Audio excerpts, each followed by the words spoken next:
cyane.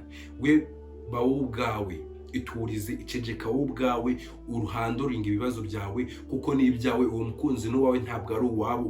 Icara utuze ukemura ibibazo byawe n'umukunzi wawe, mwicarane mu bicece mu bicoce gucoca kubikemura mu bikemure, mwicare mu biganireho birangire. Wirinde kuba wakihutira kujya kubwira abashuti bawe kuko abashuti bawe nta kindi bakwifuriza rwose, nyine nk'impamvu zose twavuze murabizi, nyine ntabwo baba bakunze pe, ntabwo baba bakunze, n'impamvu twavuze rwose zirabigaragaza.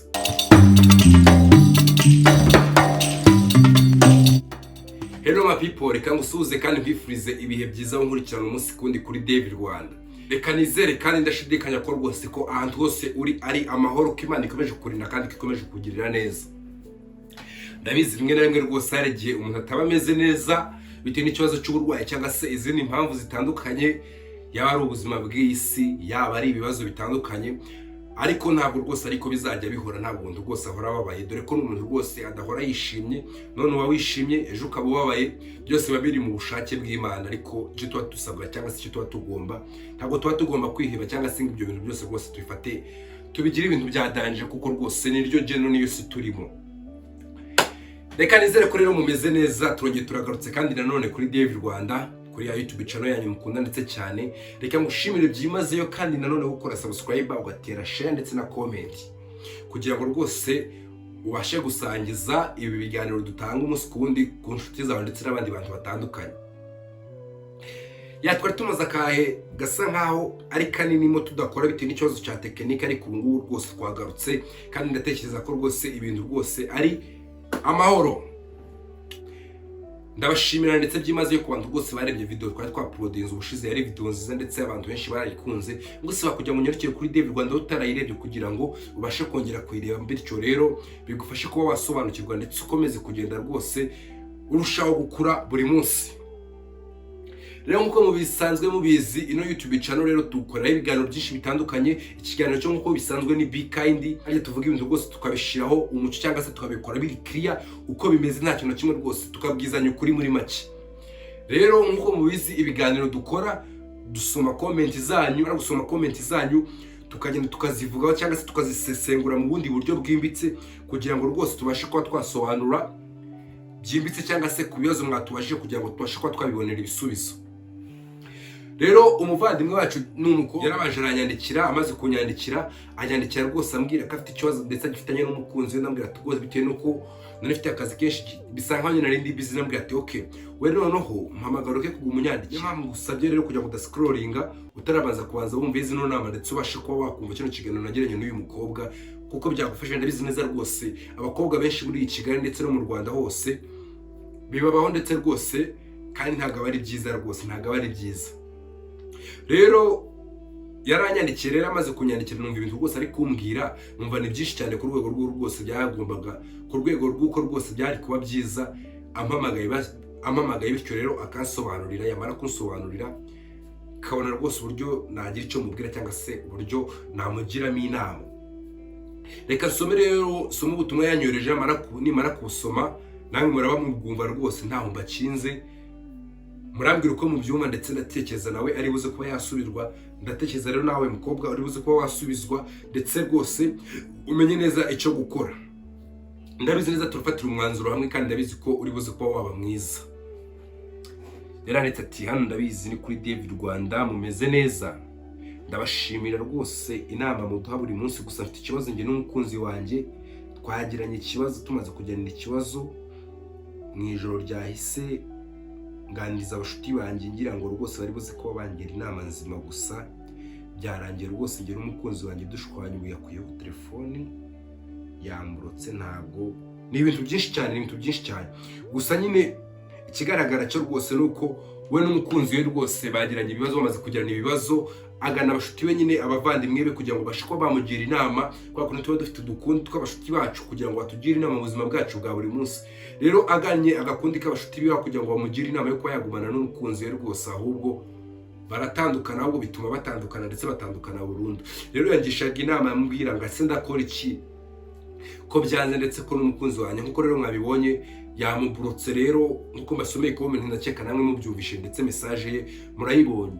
rero yambwiraga ngo yamburutse imbuga zose ntabwo nyine ntabwo biri gukunda ko we n'umukunzi we basha kugira ute bagira na communication, kandi murabizi rwose burya icyambere nkuko wa mucecuru w'umunyarwanda yabivuze, icyambere ni amakuru, icyambere ni communication. Iyo burya ituma nawe ryawe n'umukunzi wawe ryamaze kuba ryapfa already, urukundo rwanyu barubara kugenda rukembera cyangwa se ruri kugenda rugira ute rurangira. That's why rero tujye kwa twaganira ndetse rwose turebere hamwe rwose impamvu abakobwa benshi cyane bagenda ku bashuti babo bagiye kuba babagisha inama, babashuti babo rero bamara kuba babagisha inama aho kugira ngo bagire inama nzima zo kuba zatuma rwose bakomezanya umubano n'abashuti babo cyangwa se n'abakunzi babo, aho ugasanga rwose inama bagiriwe n'abashuti babo zitumye batandukana n'abakunzi babo burundu. Ugasanga bakoze divorce, nabyita divorce no, ahubwo ugasanga umubano wabo urarangiye burundu mu bintu batakekaga cyangwa se mu bintu bagira gute bitaga imikino. Reka turebe zino mpamvu rero zituma akenshi tujya kugisha inama cyangwa se akenshi abakobwa bajya kugisha inama abashuti babo, bajya kubagisha inama ugasanga abo kugira ngo bagire inama, ugasanga bitumye urukundo rwabo rutakara, ugasanga urukundo rwabo rurabuze burundu, batandukanye n'abo bakundanaga. Ibi bibaba ugasanga ibintu bibabayeho ni nk'ibyabaye kuri uyu mukobwa waduhamagaye ndetse rwose atugisha inama. Rero hano bafitiye impamvu zigera muri 5, ndakeka izo mpamvu rwose nubasha kuba wazuma ndetse ukazisobanukirwa neza, ubutaha ntabwo bizongera gutuma rwose utandukana n'umukunzi wawe, mutandukana bitewe n'abantu cyangwa se bitewe n'uko wagiye kuba wagisha inama abashuti bawe. Impamvu ya mbere ituma rwose abakobwa cyangwa se abantu bari mu rukundo b'abakobwa bajya kugisha inama ugasanga ahubwo kugira ngo babagire inama batandukanye n'abakunzi babo, akenshi usanga impamvu ya mbere ari uko abo bakobwa inshuti zabo bagiye kuba bagisha inama zifite amarangamutima cyangwa se zigirira amarangamutima menshi cyangwa se zifitiye emotion iyo nshuti yabo kurusha abandi bantu bose, ndetse ugasanga ntabwo bashize mu gaciro cyangwa se ntabwo bahaye agaciro wa musore cyangwa se bumve ko wa musore nawe ashobora kuba arenga, cyangwa se mu buryo bwumvikana zishyira amarangamutima imbere zarangiza ntizishyire mu gaciro cyangwa se ntizitekereze byagutse. Ndakeka no ubu buryo mbivuzemo bwumvikana.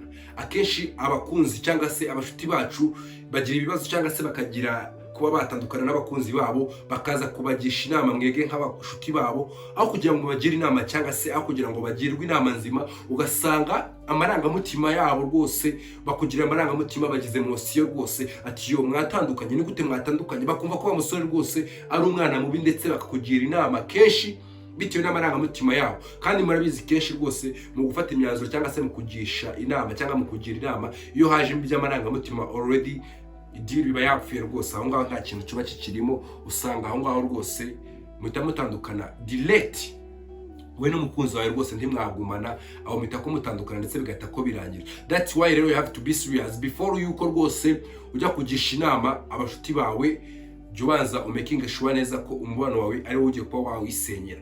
Niyo mpamvu rero bitaba ari byiza ndetse rwose nta rwaba bikwiye ko wajya kugisha inama abashuti bawe, kuko abashuti bawe akenshi amarangamutima yabo rwose niyo usanga bashize imbere cyane kurusha umubano wawe n'uwo wita umukunzi wawe cyangwa se n'uwo wita boyfriend wawe.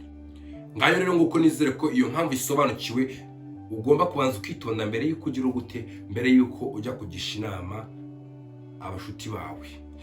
Impamvu rero ya kabiri ituma akenshi tujya kugisha inama abashuti bacu ugasanga relationship yacu aho kugira ngo ikomere ugasanga aho birarangiye, ni ishyari cyangwa se kumva ko boho bakeneye kuba bakugira uko bashaka. Iyi mpamvu ndatekereza yumvikana. Akenshi igihe tujya kugisha inama abashuti bacu ugasanga ahubwo tugiye kuba twakisenyera, kuko akenshi ubusanga batanishimira relation yacu cyangwa se umubano dufitanye n'abakunzi bacu. None se can you imagine nimba ugiye kuba wagisha inama abashuti bawe rwose ugiye kuba wagisha inama ugasanga bo umubano wabo iteka rwose abasore bakundanye nabo nta mezi 2 bamarana, nta n'umwaka, ariko we ibaze nimba umaranye n'umukunzi wawe imyaka 2, uratekereza ko se abo bantu ugiye kuba wagisha inama bari buze kuba bakugira inama nzima ati no oya rwose baby, ahubwo ari buze kuba bakubwira ati wamuretse isundira gushya warura iki, bitewe nuko rwose bo baragerageza urukundo rwabo rwaranze, ntabwo bajya bagira amahirwe mu rukundo. Rero bagize amahirwe rwose babonye umwe mu bashuti babo nawe atandukanye n'inshuti iyo cyangwa se n'umukunzi we. Ibyo ngibyo rwose iyo ugiye kwagisha inama bakumvisha uburyo bwari waratinze kubivamo ndetse ko nta n'umumaro bifite, ugasanga rwose umwana wawe uratakaye, cyangwa se ugasanga nkuko iyi mpamvu cyangwa se twabinonosoye cyangwa se nkuko tubivuze, ugasanga ahubwo abo bantu rwose bakeneye kuba bakugira uko bashaka, bakeneye kuba bagutwara mu gatebo kabo. bakeneye ko bagutwara uko bashaka cyangwa mu gatebo kabo, cyangwa se ikintu cya mbere mu gihe wabaga uri kumwe n'umukunzi wawe, wabaga uri occupé cyangwa se wabaga uri busy, wabaga ufite utuntu twinshi ugiyemo, cyangwa se yakubuzaga kuba ariko kubuza kuba wagira utero wajya mu bashuti bawe, wajya mu mayoga, wajya kwishora mu bintu byinshi bibi bitandukanye, ugasanga rero kuba bagize amahirwe yo kuba watandukana n'umukunzi wawe rwose bagiye kuba babona uburyo bagutwara uko bashaka. That is why baby you have to be serious before ujya kugisha inama rwose abashuti bawe, kuko abo ngabo baragusenyera ndetse batume rwose urukundo rwawe rugira ute rurangira burundu. Niyo mpamvu rero ugomba kwitonda mbere yo kugira ute, mbere yo kubagana, dore ko akenshi rwose ntabwo baba bishimiye umubano wawe ndetse ntabwo baba bishimiye ko rwose wagumana na boyfriend wawe. Impamvu ya gatatu rwose ishobora gutuma rwose ujya kugisha inama aho kugira ngo abashuti bawe kugira inama yo kuba wagumana n'umukunzi wawe, ahubwo bakakugira inama yo kuba watandukana nawe. Abo bakunzi cyangwa se abo bashuti bawe rwose, impamvu ya gatatu ishobora gutuma umubano wawe rwose urangira burundu, abo bakunzi cyangwa se abo ngabo ujya kuba wagisha inama, ushobora gusanga batirigeze bakunda mu buzima bwabo, batarigeze bajya mu rukundo ngo bagire umuhungu bajya muri relationship bakundane, cyangwa se ugasanga bafite ibikomere byinshi mu rukundo. Ahangaha harimo ibyika bibiri. Ikika cya mbere cyangwa se harimo ibice bibiri. Igice cya mbere ni ukuba batirigeze bajya mu rukundo, igice cya kabiri ni ukuba barakomerekejwe mu rukundo. Reka tubanze tuvuge ko aka gace ka mbere kavuga ko baba batarigeze bajya mu rukundo. Burya biragoye ko wajya kugisha umuntu inama ikintu atigeze akora cyangwa se atigeze abamo. Niyo mpamvu burya bavuga ngo mbere yuko ugira umuntu inama y'uburyo yarwana urugamba, ese urwo rugamba waba wararurwanye?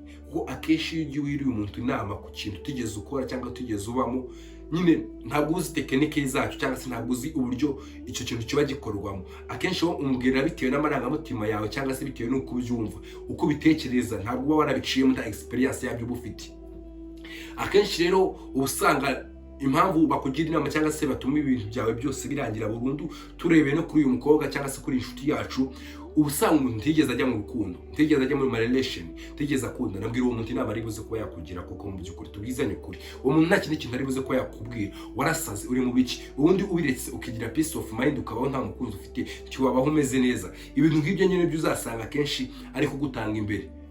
Urumva wanasara rwose pe, wanasara. That's why rwose ntabwo yakakugira inama nzima uwo muntu rwose. Umuntu utaragiye mu rukundo azakugira inama yo kubireka, kuko azakubwira ati simbayeho neza, simeze neza, ndafite umukunzi, ubundi why can't you join with me? Nuko utajoininga cyangwa se nuko utaza ngo nawe ube mu buzima mbayemo. Hey, that's why rero si byiza ko wagira gute, si byiza ko wajya kugisha abantu inama rwose kubijyana relationship yawe mu bantu uri kugisha inama. Menya ko rwose abo bantu tibigeze bajya muri relation. Agace ka kabiri ni ukuba rwose abo bantu barakomerekejwe mu rukundo, ariko uzi kugisha umuntu inama ikintu we cyananiye, uri kujya kugisha inama umuntu mu rukundo ngo wenda for example, wenda reka dutekereze ko nshaka kuvuga ibanga ryanjye n'uyu mukobwa kuko we yambwiye byose. Reka mbaye nk'urugero, wenda wahamagaye umukunzi wawe inshuro 5 ariko uvugira kuri telefone ari user busy, ari call wait, sibyo? Umuntu ugiye kuba wagisha inama wehe, yewe umukunzi we yanamufashe wenda ari kumuca inyuma, aramufata wenda aryamanye n'undi mukobwa agiye kumusura, ngambwira uwo muntu ngira inama azakugira. Nta yindi zakubwira ati already ari kuguca inyuma, already wabura umusazi uzakomereka kurusha uko wabitekerezaga, bivemo. Nizo nama azakugira nta zindi. That's why rero umuntu burya koko, reka mbaye n'urundi rugero kugira ngo turusheho kubyumva ndetse no kwisobanukirwa neza. For example, wagira inama abantu, murabizi hari abantu bajya bagira inama ingo cyangwa se bagira inama abashakanye kugira ngo babashe kuba bagumana mu gihe bari gutekereza kuba batandukana bitewe n'ibibazo runaka. Can you imagine umuntu akugira inama ati gerageza usabe umugore wawe imbabazi musubirane, rwose nta mpamvu yo kuba mwatandukana, mwamupfuye ibintu bimwe by'amafuti, rwose ibintu ntabwo bifatika. Uwo muntu uri kuba yakugira inama, umenye neza ko we rwose urugo rwamunaniye. Ese uzatangira niho nyine hazava nko kuvuga ati ese uyu ngari kungira inama we nikigejejeho, mbere yuko angira inama we ese urugo yararushoboye basi rwaramuhiriye.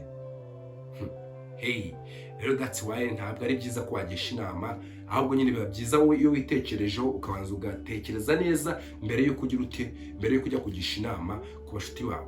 Impamvu ya kane ishobora gutuma rwose umubano wawe udatinda cyangwa se utabaho mbere yuko utabaho cyangwa se udakomera wagiye ku bintu byo kugisha inama. Impamvu rwose ya kane ni uburyo wasobanuriye cyangwa se uburyo wabwiye abashuti bawe ibibazo bagiranye n'umukunzi wawe, cyangwa se uburyo wasobanuriye ikibazo ufitanye n'umukunzi wawe. Kuko mubizi rwose burya iyo umuntu yumvishije ikibazo neza abasha no gusubiza ikibazo neza, ariko iyo umuntu yumvishije ikibazo nabi already ni ibintu bitasubirwaho, ni ibintu twese tuzi, asubiza ikibazo nabi. Niba nyine wagiye ukagisha, for example, ugiye kuba wareba umushuti wawe like umubwiye ikibazo wagiranye na sheri wawe, uramubeshye kugira ngo rwose wenda niwe uri no mu mafuti, uramubeshye kugira ngo ubashe kuba wakishyigikira, cyangwa se kugira ngo ikibazo cyawe like nyine uramubeshye kugira ngo wowe wikize, umwereke ko rwose sheri wari uri mu makosa. Byange bikunde nawe azakugira inama akurikije ibyo wagize ute, ibyo wamubwiye.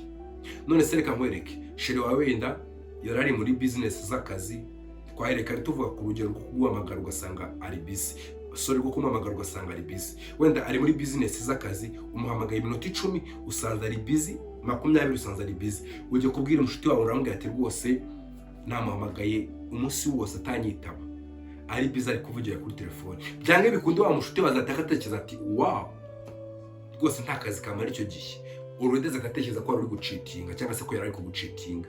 Nyine azakugira inama bitewe n'icyo wamubwiye. Rimwe na rimwe rero impamvu umubano cyangwa se relation yacu idatinda itakirangira burundu nuko akenshi ibibazo tuba cyangwa se iyo tujye kuvuga ibibazo byacu tubibwira abantu bagakwiye kuba batugira inama, tuvuga ibibazo uko bitari, cyangwa se kubabwira bitewe n'amarangamutima, bitewe n'uko ubyumva, kugira ngo side yawe cyangwa kote yawe ubogamiyeho babashe kuba bayumva. Chunga sana, ugomba gusobanura ikibazo neza rwose mu gihe abashuti bawe bagiye kukugira inama, kuko kenshi abashuti bacu bose ntago ari babi, nta nubwo baba bifuza ko rwose relation zacu zarangira cyangwa se zarangira mu buryo bworoshye. Ariko akenshi tubasobanuriye nabi, byange bikunde nabo rwose bumva ibintu nabi, bakaduha inama mbi, ugasanga kenshi na kenshi rwose urukundo cyangwa se relationship yacu igize ute irarangiriye, ugasanga umubano ko dufitanye n'abasheri bacu urarangiye. Indi mpamvu ya gatanu rero ari nayo ya nyuma, ni ukuba rwose abo bantu turi kugisha inama cyangwa se inshuti zacu turi kugisha inama, ibyo bintu tubabwiye babifitemo inyungu, cyangwa se kuba twatandukana n'abakunzi bacu babifitemo inyungu nyinshi cyane, ndetse ugasanga nyine kuba ujya gutandukana na shiri wawe, ibyo ngibyo babifitemo profit nyinshi cyane. Wakibaza ati se nizihe ndungu, wakibaza ati se nizihe nyungu bazaba bafite kuba njye natandukanye n'umukunzi wanjye. First of all, uwo mukunzi wawe ushobora kugusanga rwose abo bashuti bawe bari clash, cyangwa barabaye clashed kuri bo, baramukunze cyane. Indi mpamvu ya kabiri, ushobora gusanga wenda umukunzi wawe nk'uko twabivuze mbere, igihe uri kumwe n'umukunzi wawe utabasha kuba spending amafaranga, utabasha kuba wabagurira amafaranga yawe yose uyasavinga, umukunzi wawe muri make agufasha kuba wasavinga cyangwa kuba wakizigama. Iyo si impamvu ya kabiri. Indi mpamvu ya gatatu, ushobora kuba wasanga rwose kuba watandukanye n'umukunzi wawe bizagufasha kuba mwasubira muri kwa dukundi mu makabari, kunywa inzoga, ibikini bikigusina ndetse n'ibindi. Ni impamvu nyinshi. Niyo mpamvu rero usanga kenshi kuba ugiye gutandukana na sheri wawe rwose inshuti zawe zifitemo profit, zifitemo inyungu ndetse nyinshi cyane. Can you imagine niba umuntu afite profit kuba ugiye gutandukana n'umuntu, ese uratekereza uwo muntu ari iyihe nama yenda azakugira? Hey, that's why rero uba ugomba kubanza ukamakinga sure mbere yo kujya kubagisha inama. Abo bantu rwose ugiye kugisha inama ntabwo wakwishimira ndetse nta nubwo wagukunze. Ngayo rero nguko ndatekereza ari impamvu zumvikana ndetse rwose zagakwiye kuguha zikaguha isomo rifatika mbere yo kujya kugisha inama abashuti bawe, ukamenya neza ko rwose abo bashuti bawe rwose 99% ntago ari abizerwa. Niyo mpamvu rero hari bimwe mu bintu ugomba kubanza gukora ndetse ukabimenya neza mbere yo kujya kugisha inama abo bashuti bawe. Singoje kuba babagisha inama, ariko hari bimwe mu bintu rwose ugomba kubanza ugakora ndetse ukabimenya neza. First of all, ugomba kubanza ukitekerezaho ku giti cyawe. Mu gihe washwanye n'umukunzi wawe cyangwa se watandukanye n'umukunzi wawe bitewe n'akantu ntazi cyangwa se ibintu by'amafuti, wikihutira kuba wagenda ndetse ujye kugisha inama abashuti bawe. Banza wicara ucururuke ndetse ugire utekereze witonde.